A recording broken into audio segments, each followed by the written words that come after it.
오늘은 죽게 피하는 복된 자라는 제목으로 말씀 전하겠습니다. 빠삐용이나 쇼생크 탈출이라는 영화는 무고한 죄로 감옥에 갇힌 주인공이 아주 드라마틱하게 감옥을 탈출하는 그런 소재의 영화입니다. 우리나라에서는 광복절 특사 이런 영화가 있었죠. 감옥에서 탈출하는 소재가 영화에 많이 나오는 것은 답답한 삶에서 탈출하고 싶다라는 인간 죄성의 반영이 아닌가 싶습니다. 그래서 영화의 주인공이 천신만고 끝에 감옥에 나와서 자유를 찾을 때 바로 그 장면에서 우리가 대리만족을 경험하기도 하죠. 그러나 그 마음에 하나님이 없는 자의 희망은 사실 이 감옥에서 저 감옥으로 옮겨다니는 삶을 살 뿐입니다. 세상 희망은 일시적인 진통제일 뿐이지 본질적인 것은 전혀 충족되지 않고 더욱더 악한 길로 치달아서 결국에 멸망하기 마련입니다. 이러한 어리석음의 반복이 인간의 역사 내내 있어왔고 지금도 여전히 인간의 힘으로 뭔가 문제를 해결해 보겠다는 그 희망을 인류는 한 번도 놓은 적이 없습니다. 지금 이 시편 2편이 다루는 중심 주제는 세상의 통치자가 누구이신가, 세상의 통치는 과연 어떻게 이루어지는가입니다. 그리고 하나님께서 온 세상의 통치자이시고 그분이 시온에 세우신 아들을 통해서 이 세상을 다스리신다. 이렇게 대답을 합니다. 세상의 모든 것은 하나님을 경외하는 세력과 하나님을 대적하는 세력, 온전히 두 세력으로 나뉘고 그 중간이란 없습니다. 세상의 모든 일과 영역은 영적인 일이기 때문에 중간이란 없는 것이죠. 예수 그리스도 아니면 다 적그리스도입니다. 그래서 하나님을 경외하는 자들은 하나님의 율법, 하나님의 질서의 울타리 안에 살기를 원하지만 하나님을 대적하는 자들은 이 울타리를 부수고 밖으로 나가기를 원해요.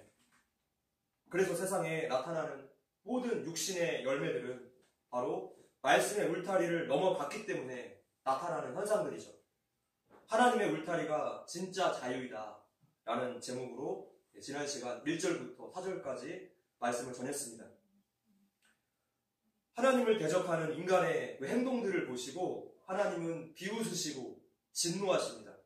5절 읽어볼게요. 시작. 그때 분을 바라며 진노하사 그들을 놀라게 하여 이르시기를. 그때라는 단어는 하나님께서 인간들이 대적하는 것을 보고 오래 참아주심에도 불구하고 인간이 돌이키지 않은 그 시점을 나타내고 있습니다. 하나님은 악인들의 행태를 잠시 동안 허용하세요. 회개하고 돌아오기를 기다리시지만 그가 끝까지 돌이키지 않을 때 공의로운 심판을 내리시는 것입니다. 그들을 놀라게 하여 이르시기를. 하나님은 죄에 대해서 맹렬히 진노하시고 그때 악인들의 심장이 너무 무섭고 놀라서 두려움에 사로잡히게 될 것입니다. 그런 날이 속히 오기를 우리는 기도해야 합니다. 죄와 불법과 거짓이 가득한 이 나라에 하나님의 공의가 온전히 세워지기를 우리가 간구해야 할 것입니다. 6절 읽어볼까요? 시작. 내가 나의 왕을 내 거룩한 산 시온에 세웠다 하시구나. 자, 여기에서 내가는 누구입니까? 세상 권세를 초월하여 계신 참되고 영원하신 주권자 하나님이시죠. 하나님은 세상의 모든 왕들을 세우시는 왕 중의 왕이세요. 어느 누구도 하나님의 허락 없이는 감히 세워질 수가 없습니다. 이것을 모르고 이것을 인정하지 않는 악인들은 그래서 망하는 거예요. 그들의 교만 때문에. 또한 나의 왕은 직접적으로 다윗 왕과 다윗 왕조를 가리키고 있습니다. 하나님은 당신의 마음에 합한 자 다윗을 신정 왕국의 통치자로 세우시죠. 그런데 다윗 왕국은 솔로몬 이후에 급격히 쇠퇴합니다. 그리고 BC 586년에 바벨론의 침공으로 그 왕조가 끊어졌어요. 그래서 나의 왕은 궁극적으로 다윗의 후손으로 이 땅에 오신 예수 그리스도를 가리키고 있습니다. 거룩한 산 시온은 예루살렘을 가리키고 있는데 예루살렘은 바로 예수님께서 십자가 대속제물이 되신 장소입니다. 또 예루살렘은 부활의 첫 열매가 되신 장소이기도 합니다. 자, 이렇게 그래서 시편 2편이 예수님에 대한 예언시로 분류가 되는 것이죠. 여러분, 포레스트 검프라는 영화를 보셨을지 모르겠습니다. 깃털이 바람에 나부끼는 것을 시작으로 해서 포레스트 검프의 목적 없는 인생을 나타내준 다음에 마지막 장면도 역시나 이렇게 깃털이 바람에 나부끼는 것으로 영화가 끝이 납니다. 인생은 목적이 없이 흐른다라는 것이 이 영화의 주제였어요. 정확하게 인본주의고 무신론입니다. 그러나 하나님의 역사와 세계는 진화론자들이 말하는 것처럼 우연히 발생하거나 방향이 없이 흘러가는 것이 아니라 하나님의 구원 계획에 따라서 성경에 예언된 그대로 현실 가운데 그대로 성취가 되는 것이죠.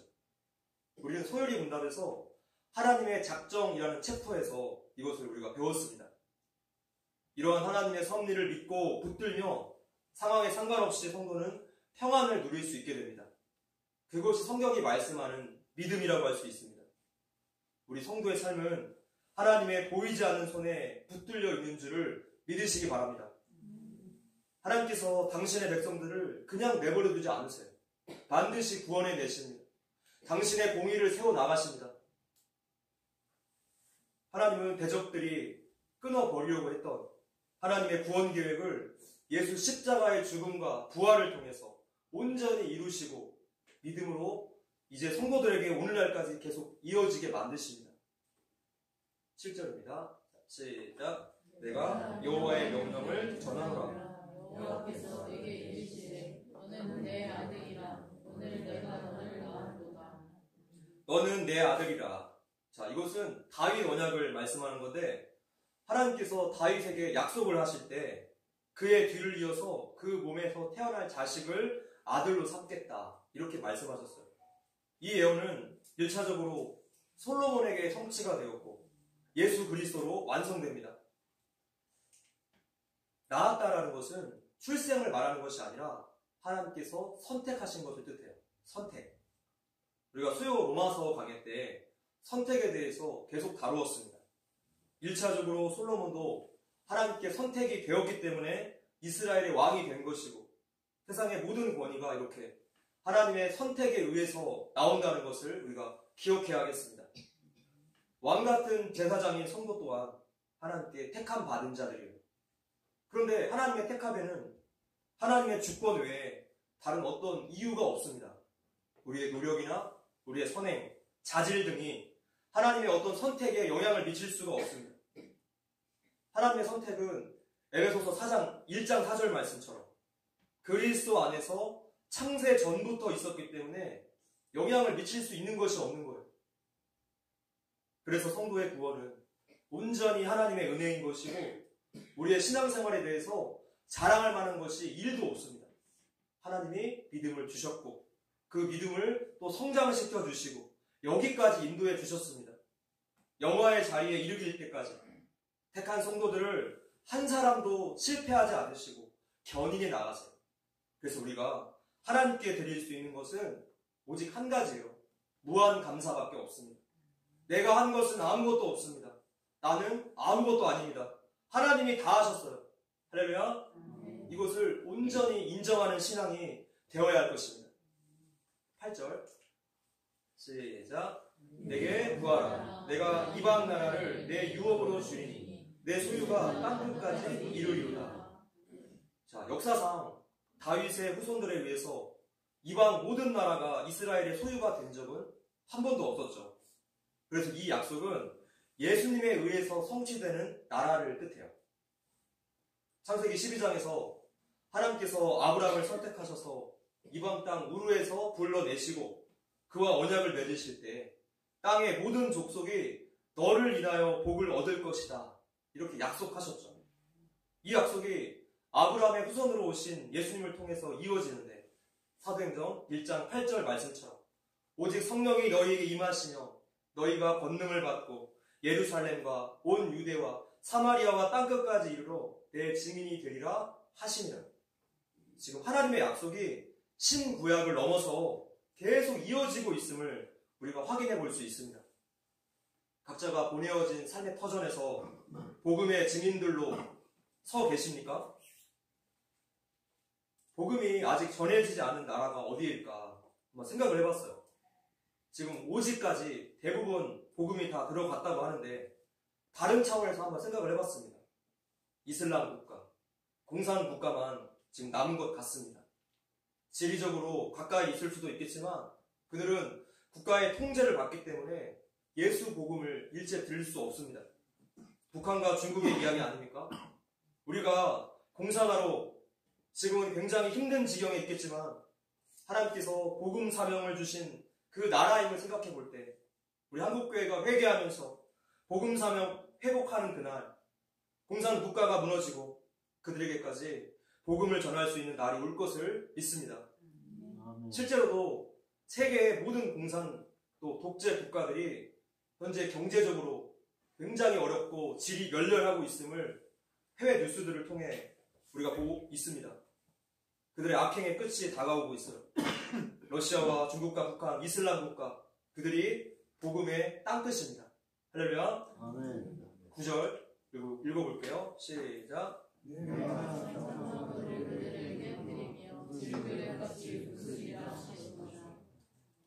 철장은 철로 된 막대기이고 질그릇은 흙으로 빚은 그 그릇을 뜻합니다. 철장은 강함을 상징하고 질그릇은 약함을 상징해요. 그래서 질그릇이 철장에 그냥 박살나는 것처럼 세상의 왕들도 하나님에 의해 세워진 왕을 통해서 철저하게 박살나게 될 것이라는 뜻입니다. 하나님을 대적하는 자들은 그분의 통치와 질서에 반기를 들고 교만하게 행동하면서 마치 지금은 너무나 강한 것 같지만 실상은 질그릇처럼 순식간에 깨어지게 될 것입니다. 악인들은 바람 앞에 나는 겨와 같을 거예요. 왜냐하면 이 세상은 하나님의 것이기 때문에 악인이 결국에 심판을 받는 것이죠.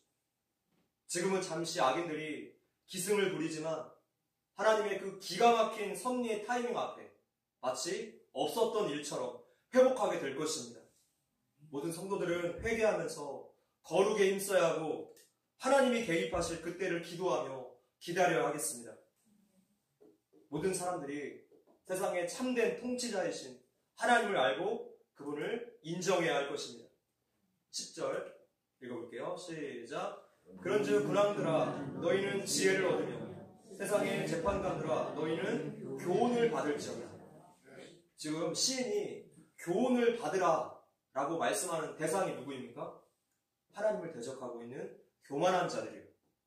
그들은 3절의 표현처럼 하나님 말씀을 맨 것, 결박이라고 생각해서 벗어버리려고 하는 자들이죠.